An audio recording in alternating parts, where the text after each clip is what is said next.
Isang mapagpalang araw pong muli sa ating lahat. So, welcome back to our 365 daily devotions. So, today is July 29, if tama yung pagkakatanda ko. And today is Monday. So, since today is Monday, magkakaroon tayo ng panibagong series all throughout the week up until Sunday, until this Sunday. So, since today nga is Monday, so, ang panibagong series natin is Intimacy with God. So, in connection to, our topic for today pala is Seek Me with all your heart. So, in connection to our topic for today, ang Bible verse natin tatalakayin ay yung Jeremiah 29 chapter 13. In New International Version, you will seek me and find me when you seek me with all your heart. In Filipino translation naman, wherein ang Biblia 2001 version, hahanapin ninyo ako at matatagpuan kapag hinanap ninyo ako ng inyong buong puso. So, literal na translation lang talaga siya ng English version. So, nagulat lang din ako kasi itong intimacy with God, so ilang beses na tong kumbaga, ito yung mga recent topics namin sa worship service namin ngayon sa church.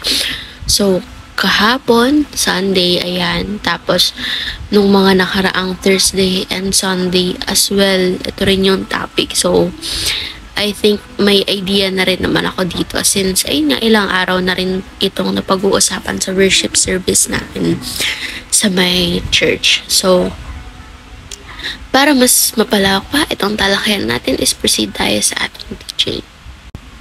Number 1, searching is the final step or the first step pala. The first step to intimacy. So when we say intimacy kasi, hindi lang naman siya yung typical na intimacy na alam nating mga tao. Yung sa partner mo, sa family mo. Kasi diba, ikaw nga, when it comes to intimacy kasi, ibig sabihin, kailangan mo ng closer relationship, deeper relationship. Kasi, you won't be able to start the intimacy with someone without having a deeper relationship with them. So, what are you going to do? It is to, for example, sa partner mo. So, ayun, excuse me, medyo hindi maganda yung pakaramdam ko. So, again, kapag nagbibuild tayo ng intimacy with another person, di ba? Kinikilala natin sila maigi. Kinikilala natin sila kung, kasi in that way, nalalaman natin how to form or how to be intimate with them. So, ganun din sa ating Lord.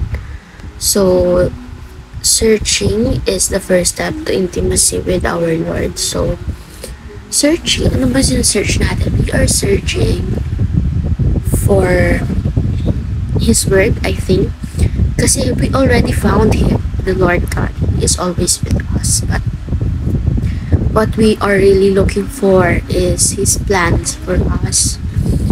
His Word, ayun nga yung salita niya. Kasi by reading that, and by understanding that habang pinagbubulay-bulayan natin, while we are meditating on it day and night, doon natin siya mas nakikilala.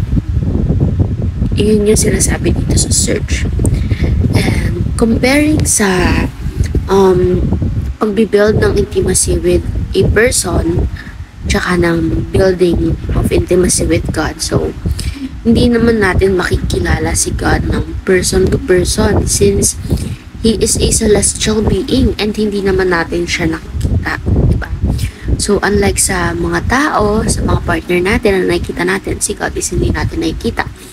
So, we need to search for His Word, for His plans for us in order for us to know Him better, diba?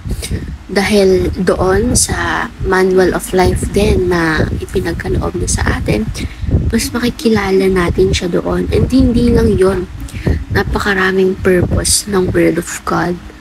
Matutulungan ka nito sa mga problems mo, yung mga prayers mo, nandiyan na kaagad yung sagot bago ka pa magtanong. So, ang daming purpose nitong dapat nating hanapin, which is yung the first step to to intimacy with the Lord. And number 2, God loves to reveal Himself. So, mas gusto ng Lord na nire-reveal niya sarili niya when we seek Him. So, natin to. Pagdugtungan natin yung 2 and 3. So, number 2, God loves to reveal Himself. Number 3, God rewards those who seek Him. So, gusto ni Lord yung hinahanap-hanap natin yung presence niya. Gusto ng Lord yung sinisik natin siya, as I have said earlier. So, when we seek Him, He reveals Himself. And when we seek Him, He rewards us. And kasama na dun sa reward na yun yung pag-reveal niya sa sarili, yung pag-reveal niya ng sarili niya sa atin. So, that itself is a big revelation for us, diba? Kasi, nakikita natin na may presence ang Lord sa atin, diba? Nararamdaman natin ang presence na within us, diba? Na hindi niya tayo pinapabayaan, na may Lord na buhay sa buhay, na may Lord na buhay sa buhay natin, na may Lord na present sa buhay natin.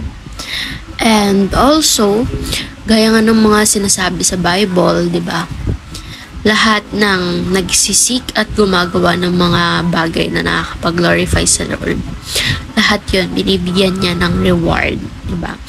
Pwedeng papadaanin niya or gagamit siya ng mga instrumento or gagamit siya ng mga angel na makakapagbigay sa'yo ng mga reward or blessings na yun, di ba? So, ngayon naman is proceed tayo sa ating application. Number 1, search for God with all your heart. Number 2, pursue intimacy with God. Number 3, act according to God's revelation. So, for our discussion part, by now, after watching this devotion, we should be able to identify the ways or the reasons as to why we should pursue intimacy with God. So, ayun naman po for our devotion for today, and I hope na may natutunan tayo. So, may God bless us all.